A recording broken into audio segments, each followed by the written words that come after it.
Hey, I'm Jusko from ProudMoney.com. What credit score do you need to qualify for a mortgage? That's what we're going to talk about in this video. But before we do, I'm going to ask you to please subscribe to this YouTube channel if you have not already. And if you have already, I thank you for doing so. So what credit score do you need to qualify for a mortgage? We will talk about the numbers, but I also want to say right up front that your credit score is most certainly not the only factor that is going to come into play when you're trying to qualify for a mortgage. So we'll talk numbers, but then we'll also talk about the other considerations that are probably just as important as what your credit score is.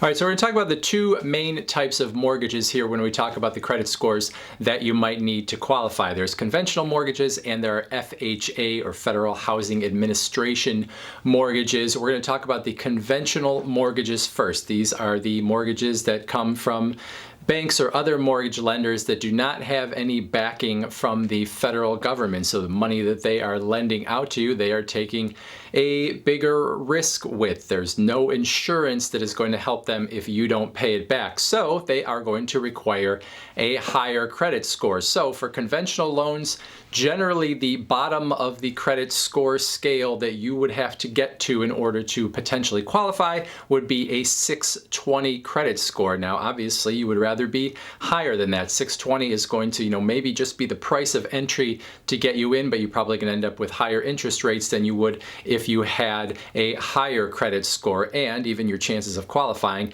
will be worse than if you had a higher credit score. But 620 is generally the bottom place that you need to get to in order to potentially qualify for a conventional mortgage loan. Now, if you can get to 720, that is generally thought of as the place where you are going to get the best rates from most lenders. Now, sometimes they'll be a little bit higher. 760 sometimes is seen as the place to get the very best rates, but 720 oftentimes is good enough, and if you can get to 760, that will get you, pretty much anything in terms of the best rates. Beyond 760 really isn't going to do a whole lot more for you, but 620 to get in, 720 for mostly the best rates, 760 is probably a guarantee of the best rates from just about any lender. Now, when I give you those numbers talking about credit scores for mortgages, you should know that the credit scores that are used for mortgages are slightly different than what you might think of as a credit score oftentimes. So if you are getting free credit scores from Credit Karma or a free FICO score from your credit card, those are sort of the general, usually FICO 8 or FICO 9 credit scores that are going to be a little bit higher than the FICO mortgage scores that are actually going to be used. So when we're talking about a 720 in mortgage scores, you probably most of the time would think of that as being more like a 730 or a 735 in terms of the sort of general FICO scores, and Vantage scores can vary from FICO scores as well. So probably what you want to be doing is thinking about FICO scores that are those mortgage scores, and if you're just sort of shorthand thinking about what your credit score is, you might want to take a few points off of that to think about what your mortgage score probably is. Now, you can actually get your mortgage scores from FICO directly. You can go to My FICO and you can buy them. I actually did another video where I showed what you get from My FICO, including those mortgage scores. Now, you might know that you have more than one credit score because there are 3 different major credit reporting agencies, and the credit scores that they have for you are all slightly different. So you're going to have a slightly different credit score from TransUnion to Equifax to Experian. So when you apply for a mortgage loan, the mortgage company is going to look at your application and they are going to pull all of your credit scores, all 3 of your mortgage credit scores from TransUnion, from Equifax, from Experian. They're going to get them usually in a single sort of document that is called a residential mortgage credit report. And what they are going to do is they are going to look at all of them, and they essentially are going to throw out the top score, they're going to throw out the bottom score, and that middle score is what they're going to use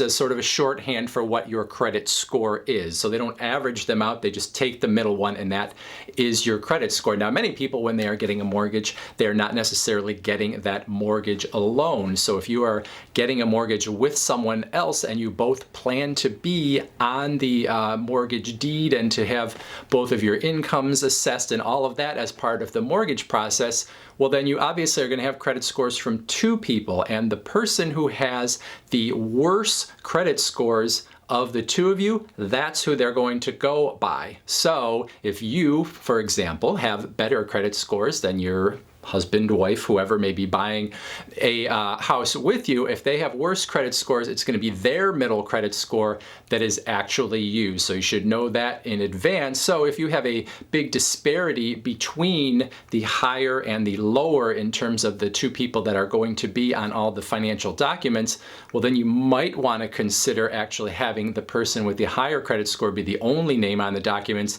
especially if that person can qualify for the mortgage based on their own financials, even without, the financial help that would come from the second person within that relationship. All right, so that's the deal with conventional mortgages and also the deal with how credit scores are used within the application process. Now let's talk about FHA loans. So FHA loans are loans that are still given by banks and mortgage companies and sort of traditional lenders, but they are loans that are insured against loss by the Federal Housing Administration, known as FHA. And because they are insured against loss, that means the standards to qualify are lower than they would be for the conventional mortgage loan.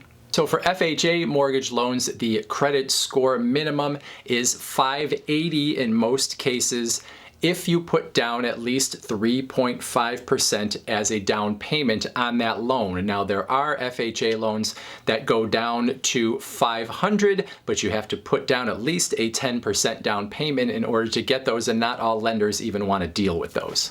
And even though those FHA loans are insured against loss by the government, the banks or other mortgage lenders still don't want to just give them out to anyone, because they don't want to just insure against loss. They want to make a profit, right? So they are still going to do the general underwriting that they would do for anyone, even for a conventional loan, to see who is a greater risk than somebody else. So the whole FHA program was put into place to try to help people buy homes who maybe didn't have as much of a track record and didn't have as high of credit scores. But because the banks are still taking on a measure of risk, it's still their money being lent out, even if it's insured against loss, they do have some latitude to go outside of what the qualifications normally are for an FHA loan. So when I say 580 is the floor to get in, it usually is the floor, but it is possible that some lenders will give FHA loans, but that floor could be slightly higher.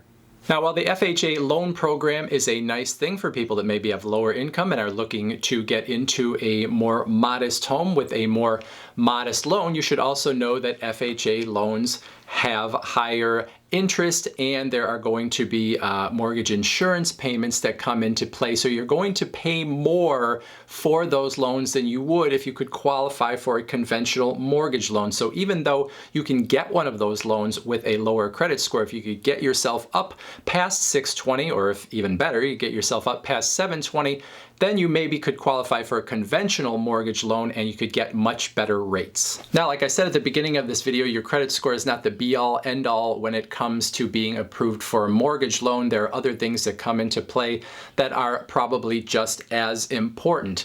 And those are going to include things like your job history, your income, your debt load, any bad stuff lurking on your credit reports. There's a lot of other things that a mortgage company is going to look at before they say yes. Now, one of the most important pieces is going to be your monthly debt to income ratio. And what that means is the amount of your fixed payments that you have to make every month compared to the gross income you make. So, for example, let's say you made $60,000 a year, which would mean you made $5,000 gross every month. Now, let's say you had this new mortgage and that was going to cost $1,500 a month, sort of all in with your mortgage. Let's say you had a $300 car payment and you had $200 of minimum payments on your credit cards. Now, I'm oversimplifying here, but you put those things together and you would have $2,000 in fixed payments that you're going to have to make every month. So that $2,000 divided by that $5,000 in gross income for the month, that's before taxes, that's gross income. So $2,000 divided by $5,000, that is going to be a 40% debt to income ratio. And that is right on the borderline sort of where the mortgage companies would consider are lending to you. So many cases they use 43% as that debt to income ratio that is the maximum, although there are times when lenders will go a bit over that as well. However, for you, for most people, getting into the 40%, 43% debt to income ratio is pretty high, and it's not necessarily going to feel all that comfortable in your daily life to be up that high. So you definitely want to be lower if you can. So if you can get that debt to income ratio more down into the low 30s, that would really be ideal, because then you could pay your bills and feel like you have a level of comfort every month, not feel like you are just right on the edge of being able to keep all the balls in the air and pay for all the things that you need to. So those are probably the important things to know. The debt to income ratio, or DTI, and your credit score are obviously going to play a big part in whether you get approved. However, your mortgage lender is usually going to take a pretty deep dive on you. So if there are other things lurking in your credit report that they don't like the looks of, those could mean that your mortgage gets declined even if your other numbers look okay. So one of those is going to be if you have late payments on your other loans, especially within the last year. Now, when I say late payments, I don't mean you paid 5 days late or you paid 7 days late because you forgot the due date and just, screwed up. I'm talking about if you paid 30 days late or 60 days late, long enough for the company that you owed money to actually put that on your credit report as a late payment. So a few days is not going to show up on your credit report. 30 days is going to show up on your credit report. So you want to make sure you don't have any of those late payments within that last year before you're going after that mortgage. Charge-offs, tax liens, anything on your credit report where you owe money and someone is still trying to collect that money from you, you may have to pay off that money to even qualify for the mortgage in many cases. And even if you don't absolutely have to pay it in order to qualify, many times you're going to want to try to do as much as you can to alleviate those things, whether it is paying off or it is coming to some agreement with the loan company, or maybe disputing things that are not true in order to get that mortgage to go through. If you have a foreclosure or a bankruptcy in your recent past, those could ding you from the start regardless of what your other numbers look like. Now, depending on the type of mortgage loan you're going after, the amount of time that needs to go by before you could potentially qualify could be different, but probably no lenders are going to look all that favorably on someone that has had either of those things happen in the last 5 years, and bankruptcies could go even longer, and in some cases they have to go even longer before you could qualify for a new mortgage.